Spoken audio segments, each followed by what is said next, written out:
This is our second attempt at this morning. I was there babbling, babbling there, waiting for this to go live, and we had a little snafu. So for those of you who were upset yesterday with us not starting on time, it's because we're running into these issues. Hey, so Mario, did you mute Periscope purposely? Yes, I did. Okay. Oh, there we go. Okay, I see me now. Okay, let me go in. Let's see what we got going on. All right, I'm going to turn my volume down so I can see what the comments are. I was just saying when I started our first run at this that I used to like being able to do it in Periscope. It was nice and simple. You could put, I said this, I hate to repeat myself, but just put the camera up, just the phone up, and just start talking, and it's great, and you can chat with people, and you can see their names as they come in the room. So, people I recognize, it was nice, come on in. So it's not quite as simple anymore. I'm going to figure out a way of doing that. I can kind of do it on Periscope, welcome people who I recognize, regulars, but on Facebook, I can't really do that. Let me swing over there. Actually, Mario, I'm going to take control here. Let's see. So, Mario, can you show me the stream? Or is that possible for me to see who's coming in into YouTube, into Facebook? Yep. Good morning. While we're working on that, good afternoon, good wherever time of day, wherever you are. Got an announcement for you, so stick with us as we work through this stuff.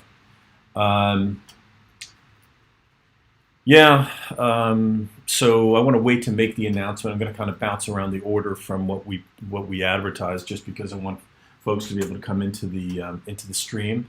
I've been doing a ton of, relatively speaking, a ton of local media appearances in San Francisco. I think I said yesterday, for those of you who are here, they really find it hard to get an opposing point of view. The truth is there are only a handful of us who can do those, because especially now, considering what's happened over the last week, there aren't that many people who want to come out and identify as Republican. It's crazy.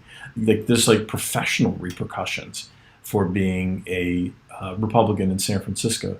There's a great group here, and I hope she's watching, by Jessica, I'm not going to say her full name, runs a group called Conservative Curious in San Francisco, which is kind of a cute little clever double entendre kind of name.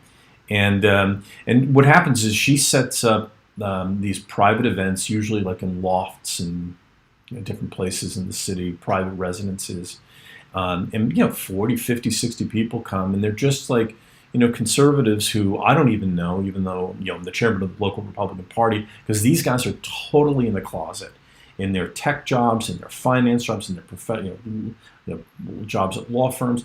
They don't want to be known as Republicans or conservatives, so they will kind of meet in these it's like speakeasy for political thought. It's just the best way to put it.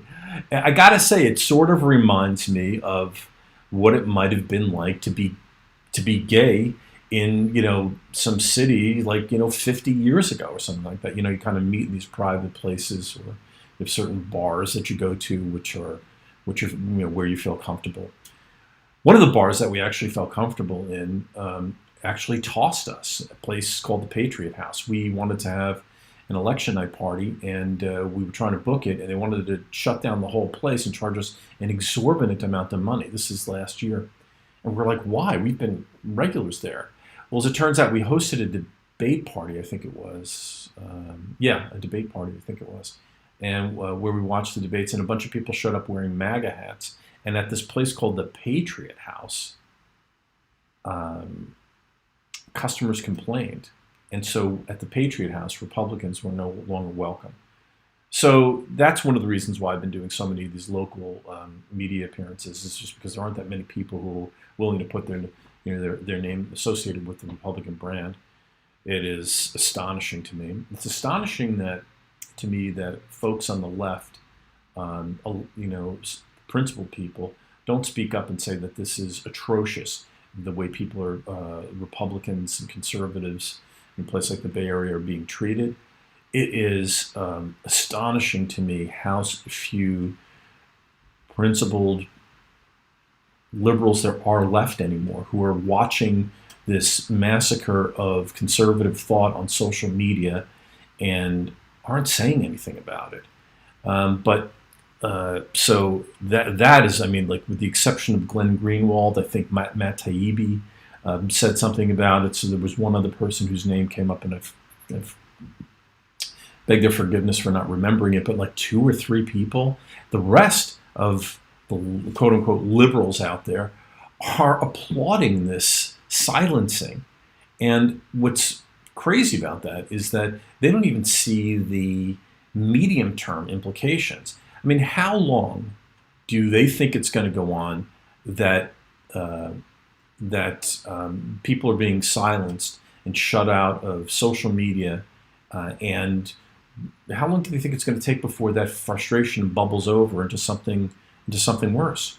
I mean, they think it's bad that people with whom they disagree, i.e., conservatives or libertarians, would argue with them. Is they think that's uncomfortable. Wait till you wait till you prevent them from arguing with you. Look what will happen then. I'm not advocating this, but I think it's going to get hot, and it's not going to get good. So in any event, so last night I'm back again on a local TV station, and a good appearance. I thought, we had some interesting conversations. They actually asked about where I thought the Republican Party goes from here. That was really the topic, which I was grateful for, because not that many people are asking that question, but it is an interesting question because 75 million people voted for Donald Trump. So and as I was having that conversation, they just asked me questions. They didn't give me a lot of pushback. This station has given me pushback. It's a local independent station, but very professional people there, and they have had me on, and they have given me pushback before on some of the things that I've said. Last night, not so much. They were just really more curious about my thoughts, and I'm grateful for that opportunity. The station's known as KRON, and they have, you can look them up online. They actually have a TV service too, so you can actually stream their station. And I got to tell you, they do a really good job across the board. I've been really impressed with their reporters and just their fairness. And it's made me think about, in my experience, which media outlets or types of media outlets do I think are the fairest? Which ones have given me the fair shake? Which ones have not twisted my words? Which ones have not selectively edited them in video? Which ones have not taken the construed what I've said in the way that they want the story to go? And so I kind of made a quick list, and this is me buying time till I get to my announcement. But here's what I found. I think in some ways radio is the best. I've done tons of radio over the years, particularly from like 2010 to 2014. I don't know, probably 400 or 500 radio appearances, 400 maybe. I know I did like 200 in the 2010 campaign, and probably maybe 500 is a lot, maybe like 350 or something like that. Over the course of time, probably 400 radio appearances. Did a lot. I did quite a bit last year, actually, which was really fun. And radio is good because you just talk, and it's nobody's, you hear what I'm saying as I'm saying it. And so that's good. Cable TV, the cable network TV is usually pretty good too. My cable network TV appearance has recently been limited to just like 1 or 2 on Fox. The only problem with them is that you're really constrained. Like, you got this really tight time, and you can't get loose. I did like Trish Regan last year. I did Fox and Friends first. Early, a couple of times I did that. I did Laura Ingraham last year. That was a big appearance. And you're just really constrained. There's a little more pressure with that. So, but overall, it's pretty fair, except the constraints of the time. Local print media is not good. I mean, sometimes it's a bit mixed, but it's largely bad. I mean, you take your reputation in your own hands whenever you talk to local print media. I'm talking about the local newspapers. I'm talking about the big ones. I mean, I just did an article with the San Francisco Chronicle, and I had a great conversation with the woman. I thought, and I mean, I don't want to say that she was unfair, but she definitely cut the quote that I said in a way that kind of fell in with her narrative in the article, but not necessarily what I was saying. And a little disappointed by that, I've got to say. On the flip side, I've done podcast. I did a podcast with a local reporter who, just said I was the first Republican that she's had on the show. That was about 18 months ago, 15 months ago. So, but in the local newspapers, I mean, they will do. I mean, one local newspaper took a tweet out of tweet off of my Twitter account, and instead of doing a screenshot of it, they actually kind of rewrote it and sort of made it look like a screenshot, but it wasn't. And they specifically took out a couple of words which changed the context of the thing entirely. So, I used to really work hard to get help the print media people because they're usually on deadlines, and I would kind of go out of my way to help them. I'm not doing that anymore. I have a responsibility as the chairman of the local Republican Party to be there for quotes and to give our point of view, but I'm not bending over backwards for them anymore because they just really have not been fair. So there's that. National print media also a bit mixed. I mean, I did, back in the day. I mean, I've had lots of articles from the New York Times, the Wall Street Journal. That's a bit mixed. Again, they take the quotes and fit them into their narrative. In other words, they're not like scientists, right? Like a scientist gets the data and just takes follows the data to where the truth leads. It's not that way with you sort of think that journalists will do that, but they don't. They've got a point of view, and that's where they go. And again, just coming down to it, local TV to me is the best. Like last night, that was really good. It was probably like a 6 or 7 minute segment, and they just were asking my opinion. I really like them for doing that. I gotta say, it's a really great thing, and I appreciate the opportunity. So anyway, all right. So that's my thoughts on that. For anybody who cares. Okay, then let me move on to the next topic, which is the announcement. I just want to say that it's something that I haven't, that I didn't take lightly. This is a decision that is always tricky to make. But I have formed an exploratory committee to consider a run against Nancy Pelosi. Especially given, I've been thinking about it, and I've been actually trying to recruit somebody to run. I've talked to a few people, didn't quite fit in. And again, we have the same problem. If you think it's hard to get Republicans to go on the local media to talk about their points of view, think about what it's like to get a Republican to actually run against Nancy Pelosi. I mean, that's a lot to ask people, and I'm sort of an independent business guy, so I don't have a lot of direct financial ties to. I don't really make a living out of my business inside the city of San Francisco, so it doesn't really impact me, and there isn't really blowback. And not to say that I don't. If I was in tech, I would be a little more concerned. But I have to say, the city people who work in the city have been fair. Like when I've done development, this has never been a consideration of political affiliation. So they have been fair in that regard. But for a lot of people, who have business relationships in town, they really want to fly under the radar. They don't want to get in the middle of this. And there's so many high quality people in this town that I feel like it's weird that I'm the one who takes on this responsibility, because frankly I think there are sharper people out there. There are excellent quality people who could easily do this. And I'd much rather be in a different role. But I'm going to take on the challenge because we have to get an early start. California moved its primaries up to March of election year, so the election will be March of 22, which basically is a year and 6 weeks from now. Makes a year and 7 weeks from now. So we got to get on it. This is a short turnaround. Last time I did it, I waited until the summer to really announce. Actually, kind of the late summer. And it was just a little long in the cycle. We've got to get out early and establish who we are, and also because it seems like the people who run against Pelosi now are tend to be they tend to speak a different language. So I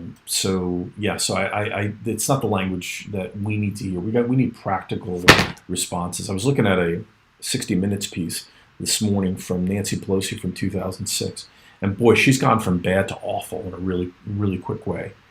In fact, the things that people were concerned about, and by the way, just so you know, now I can see the Facebook comments. I'm going to swing over and grab some of those. I'm going to look at some of your other comments here too in Periscope, but I'm going to respond to them. But Pelosi was like, she was. I mean, I can't really say she was reasonable back then, but compared to where she is now, I mean, it was like sort of like like she was sort of, you can identify with her a little bit. But I think the main problem with her and the main problem with DC, and maybe this could be said of Mitch McConnell too, is that there is. And maybe it's the approach that works, and I just don't get it. It just seems to me that being utterly unreasonable and totally against everything your opponent says just because they're your opponent and just because they say it doesn't seem to really work. It doesn't feel like the right way to go. It feels like it just feels like angry, and it just doesn't feel like the interests of the American people are being advanced by taking that approach. That is Nancy Pelosi's approach. It's something she's committed to. It's been her whole career. Perhaps she learned it. They said in that 60 Minutes piece, something I'd forgotten, that she was the one who actually kept track of the favors that people owed her father. So this is something, an approach that she perhaps learned from her father, who was the mayor of Baltimore, for those of you who don't know, and something she learned at a young age, and she thinks it works for her, and maybe it does. I mean, look, she's maybe the most successful, I think she is the most successful American woman politician in history. I'd say she's even been more successful than Hillary Clinton. I mean, Hillary Clinton has lost for president twice. Nancy Pelosi has been elected speaker, it was like 5 times or something like that. So maybe it works for her. It just doesn't feel like it works. It feels like it works for her maybe, but doesn't advance the interests of the American people. It needs to be challenged. It needs to be challenged from from that point of view, not from some sort of activist speak point of view, and that's what we had like in our election in November of last year. Our choices were between Nancy Pelosi and kind of a Bernie activist. It just So in any event, so I have formed that exploratory committee, and I may not necessarily run. I probably will. I want to talk to the committee about the pros and cons of doing it. I have a lot of experience and a lot of infrastructure built into it, and am probably the person most likely to win, to come in second to Pelosi in the primary and take the fight to her and challenge her in November of 2022. So that's that. That's the update. That's the news, and I'm going to look at your comments in a second. Before I do that, actually, let me take a look at your comments right now. So, Linda, I am a Republican, and not only am I a Republican, but I am the chairman of the San Francisco Republican Party. I appreciate that. And yes, you got my answer there, Peter. Do I renounce the rioters in D.C. and the threats of violence across the country? Roy, you got to follow me on Twitter. I was denouncing it as it was happening. What happened in the Capitol did not help anybody. And it was a bad move, and really, just couldn't. It really didn't help, and it helped the Republicans. Certainly didn't help Donald Trump, and that was a really bad decision. And by the way, just to be consistent, if you look at my Twitter feed, I've also renounced all year long, and for quite a long time, have asked the Democrats. In fact, I said this on Laura Ingram's show I think it was on February 21st last year. February 17th of last year. I said, where are Pelosi and Schumer and AOC and Elizabeth Warren and Bernie Sanders? Why don't they get in front of a podium and say, All these Antifa people don't speak for me. So I denounce the riots and political violence on either side. I denounce the initiation of any kind of force or violence against anybody else. I'm a believer in the libertarian non-aggression principle. Okay. Thanks. Appreciate that, Linda, about staying strong. Yeah, exactly. And the riots there. And then over here in, I don't know what this is, but thank you. And there. Okay. So anyway, so we're up to date. Hey, let me just say this quickly before I run about this. I'm shocked that nobody in the I've alluded to this earlier, aside from Greenwald and Taibbi and this other person whose name I can't recall. Aside from them, nobody on the in the mainstream media, the left mainstream media, which include MSNBC and CNN and the New York Times, no one's talking about the great deplatforming. That's the phrase. I've been calling it the purge, the massacre, but the great deplatforming of last week. They're just like accepting it and letting it move on. And included in that batch is of people who are not saying anything about it is Joe Biden. Kamala Harris. I've met Kamala Harris a couple times. Phony as the day is long.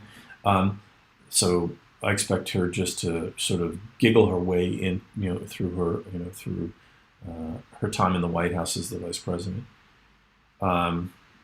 But Joe Biden, of course, said nothing. And for those people who are expecting something reasonable out of Joe Biden, what we've already begun to see is, I think, the pattern that has been established right now is what we're going to see in his presidency, which is him saying these things where these touchy-feely things like "I feel your pain," the sort of the Clinton line, and "we will unite and we're going to get together," and at the saying that over here, and then at the same time saying, calling people names, calling Ted Cruz a Nazi, calling,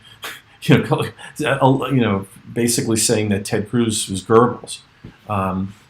That's what you're going to get. You're going to get this sort of doublespeak. And you're going to expect, so here's what I expect from a Joe Biden presidency. A frustrating, insane, Orwellian presidency from him.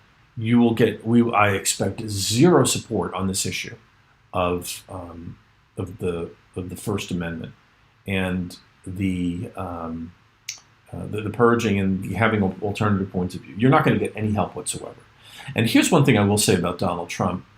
Trump criticized vocally the media, and I think that's one of the things that people liked about him is that he was really vocal about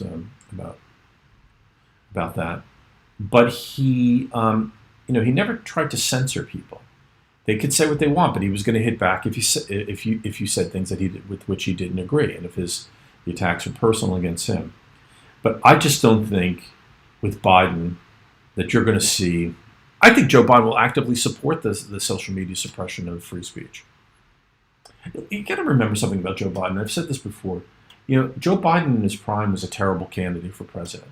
When he ran in 1988, he got caught plagiarizing Neil Kinnock, the former labor leader of Great Britain. He got caught plagiarizing, Robert Kennedy? And came in last in his law class. Got into an argument over people about his IQ. Lied about his academic record. Like up and down, like mainstream media, ABC News just debunked him. He had to get out of the race. It was so bad. When he ran in 2008, he got like 3%. And he's just terrible. He was a bad candidate. That was when he was sort of in his prime. Now he's diminished, he's really not capable. So, and not only that, but it feels like, I don't know, it just feels like the whole thing has changed, and he's not only going to be diminished, in his capacity, but also sort of malevolent, frankly, especially when it comes to free speech. He's on board with this. Hasn't said a word about the Great Purging, and if he really wanted to unite the country, he's going to have this conversation. He's going to keep saying unite, unite, unite, but he's not going to say a word about the suppression of free speech and people on the right being able to speak. It's really bad. Really upset about Tracy Beans getting caught. I sent her a message. Um, I really sent a message to her. I can't believe that I know she was sort of a cute person, but Tracy's kind of a reasonable person too, and she's curious and investigative. She does, a really interesting podcast from what I understand. I've spoken to her. I can't believe that she got knocked off of social media. So anyway, it's really upsetting, and don't expect Joe Biden to defend her. And this brings me to my last topic, which is the First Amendment, the new First Amendment.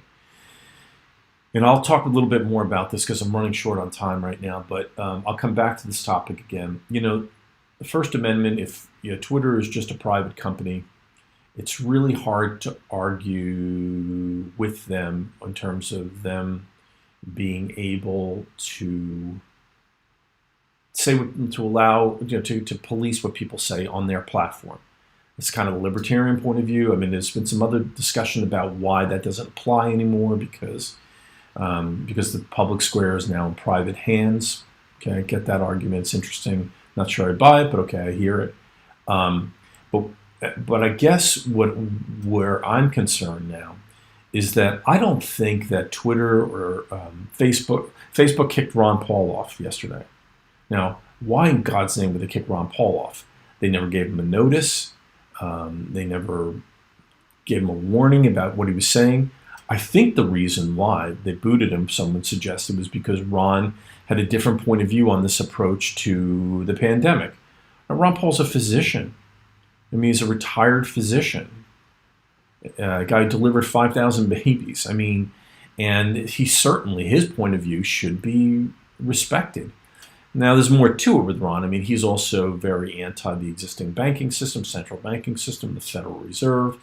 That's a very powerful organization. He's been against U.S. foreign policy and the ease with which we start wars and the implication of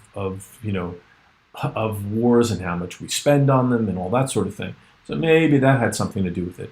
But I don't think Facebook gives a shit about that. I don't think Twitter gives a damn about any of that stuff, because the truth of the matter is, for both of them, Republicans are customers too. Republicans are users too. Republican numbers matter. Republican advertisement dollars matter to those guys. So what we have is the social media companies are actually being directed as to who to censor and who to bump by the Democrats. So what we've got is elected Democrats, de facto elected Democrats, because they have influence within the power corridors of Washington.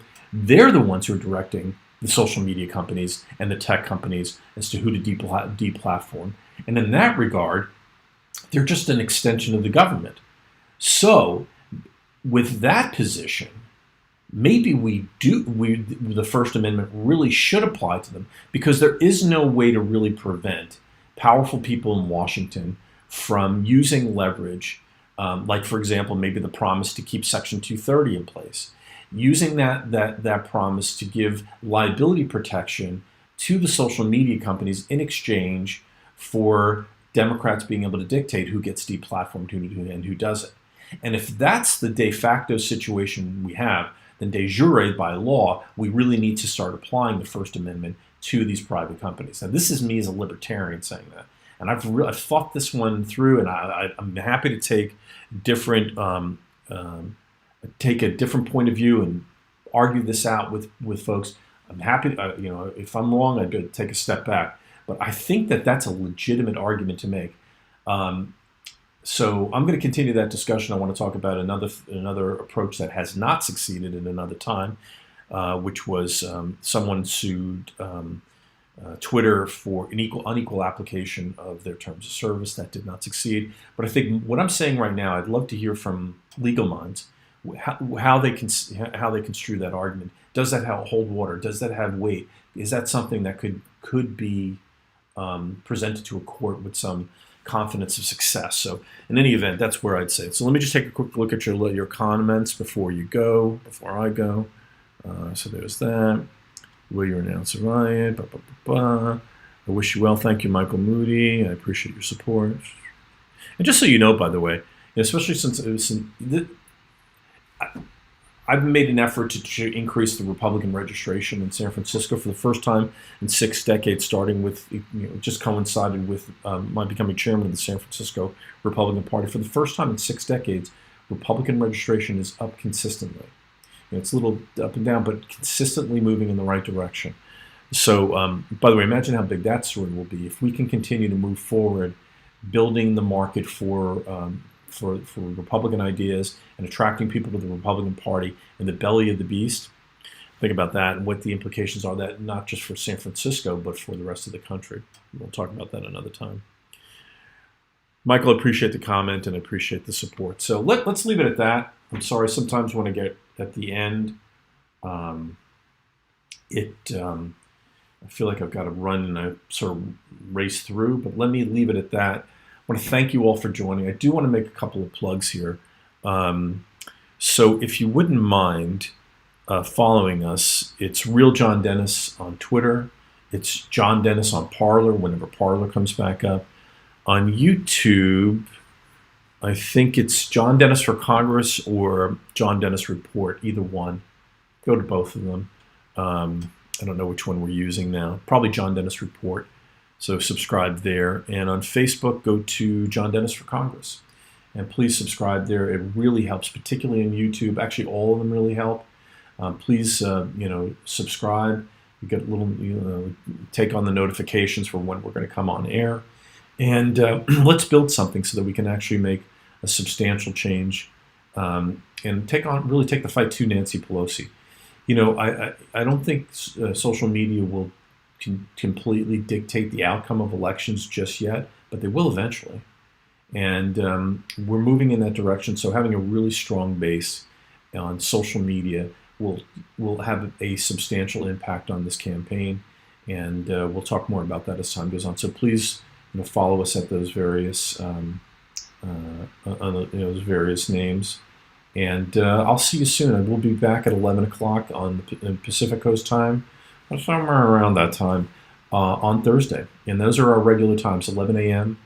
Pacific time, Monday, Wednesday, and Thursday.